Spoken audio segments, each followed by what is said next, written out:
नमस्कार मित्रांनो. आज तुम्हाला मी एक अशी कथा सांगणार आहे, जी ऐकून तुमच्या पायाखालची जमीन सरकेल. कधी-कधी प्रेम आंधळं असतं, पण काही वेळा ते इतकं धोक्याचं होऊन जातं, की त्याचा शेवट त्याला मृत्यूपर्यंत घेऊन जातो. पोलिसांनी जेव्हा या प्रकरणाचा छडा लावला, तेव्हा त्यांच्यासमोर आलेल्या गोष्टी इतक्या विकृत होत्या, की अनुभवणारी जी व्यक्ती अधिकारी होती, तिच्या डोळ्यात देखील पांढरं ढग दाटून आलं होतं. ही कहाणी आहे विश्वासघाताची, एक क्रूर कटाची आणि एक पतीच्या भयानक शेवटाची. शेवटपर्यंत पहा, कारण यामध्ये एक असा धडा आहे जो कधीही विसरता तुम्हाला येणार नाही. ही संपूर्ण घटना काय होती, पोलिसांनी सत्य कसं उघड केलं आणि सर्वात महत्त्वाचं म्हणजे अशा गोष्टींपासून आपण काय शिकलं पाहिजे. चला पाहूया या धक्कादायक क्राईम केसला आपल्या चॅनलवरती, ज्याचं नाव आहे राजे जुर्म. तर चला आता स्टोरीकडे वळूया. 2019 मध्ये मुंबईच्या मीरा भाईंदरमधील शिव सदर सुदर्शन सोसायटीत रात्री एक हृदयद्रावक घटना घडली. प्रमोद आनंद पाटणकर नावाच्या एका प्रतिष्ठित LIC अधिकाऱ्याचा खून झाला. हे साधं मर्डर केसमधलं प्रकरण होतं का, की यामागे काही मोठं गूढ होतं? पोलिसांनी जेव्हा चौकशी सुरू केली, तेव्हा उलगडलेल्या सत्याचा धक्का बसवणारा चेहरा पाहून प्रत्येकजण थक्क झाले. त्या रात्री 11 वाजता प्रमोदची पत्नी दीप्ती घरी परतली. तिचा मुलगा आजोळी गेला होता. ती नेहमीप्रमाणेच दरवाजाची बेल वाजवते, पण आतून काहीच प्रतिसाद येत नाही. तिने पुन्हा बेल वाजवली, जोरजोरात हाक मारली, तरी काहीच त्याला रिप्लाय तिथं आला नाही. पर्समधून डुप्लिकेट चावी काढून दरवाजा उघडल्यावर तिला जे दृश्य दिसलं ते पाहून ती किंचाळली. प्रमोद रक्ताच्या थरोळ्यात पडला होता. खोलीत अस्ताव्यस्त सामान, उघडी कपाट, जमिनीवर पडलेले कागद आणि वातावरणात एक विचित्र शांतता होती.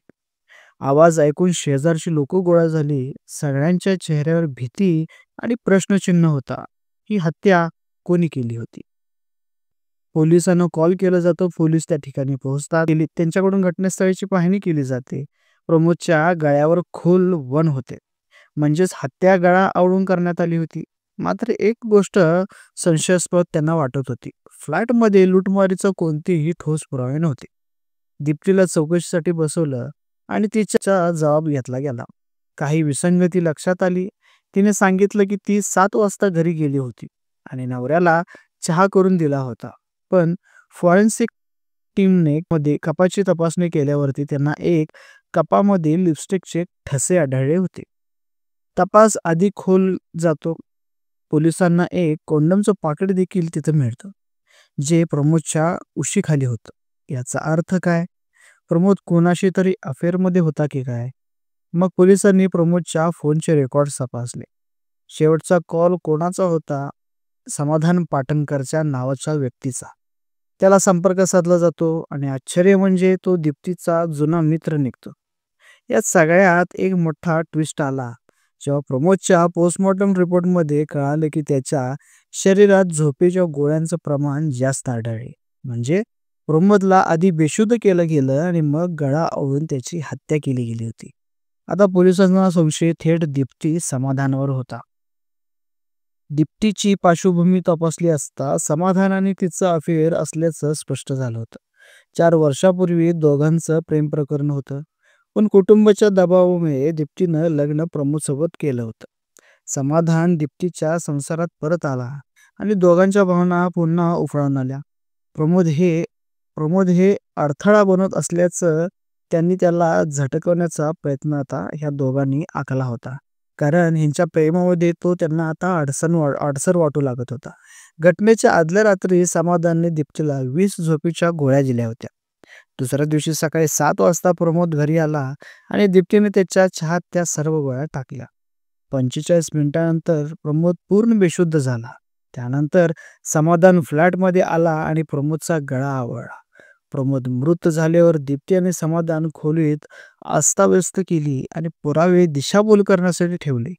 लिपस्टिकचा ठसा असू दे, कोंडमचे पाकिट्स असू दे किंवा उघडी कपाट असू देत. आणि हे सगळं झाल्यावरती ही दोघं दुसऱ्या खोलीमध्ये जाऊन रात्रभर शरीर संबंध दोघं प्रस्थापित करतात आणि सकाळी उठून दीप्ती माहेरी निघून जाते आणि काही वेळाने फ्लॅटमध्ये परत येऊन हंबरडा फोडायलाचं नाटक चालू करते, जेणेकरून तिला काही नुकतीच ही घटना समजली असावी असा ती बनाव करायला चालू करते. मित्रांनो, पोलिसांनी पुराव्याच्या आधारे समाधान आणि दीप्तीला अटक केली होती. दोघांवर खुनाचा गुन्हा दाखल करून न्यायालयात त्यांना जन्मठेपेची शिक्षा देखील सुनावली. ही घटना आपल्याला मित्रांनो खरंच काय शिकवते? कोणत्याही नात्यात विश्वास असेल तरच ते टिकतं. फसवणुकीचं शेवटी विनाशाला कारणीभूत ठरते. पैशापेक्षा भावना मोठ्या असतात, पण चुकीच्या दिशेने गेला तर संपूर्ण आयुष्य उद्ध्वस्त होऊन जातं.